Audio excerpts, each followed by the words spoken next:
L'échange, la construction de consensus est quelque chose de vital à la société de tous les jours.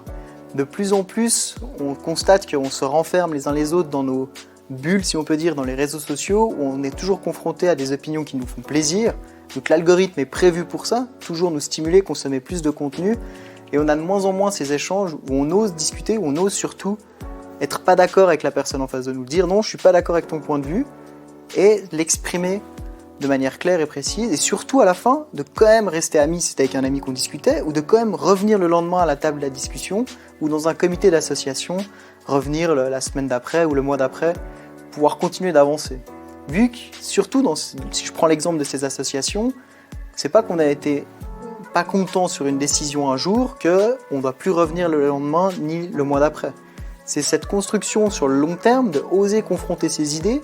de se dire « Ah, je ne partage pas ton point de vue là-dessus, toi tu ne partages pas le mien là-dessus, mais qu'est-ce qu'on peut trouver comme point commun ensemble pour aller de l'avant ?» Ça, c'est des compétences typiquement qui sont apprises dans la vie de tous les jours et qui sont des compétences que la Commission fédérale de l'enfance et la jeunesse veut valoriser avec notre prise de position sur la participation des jeunes.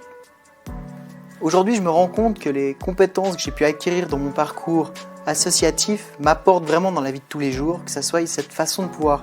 échanger avec les personnes, de pouvoir oser débattre de sujets qui nous tiennent à cœur, tout en restant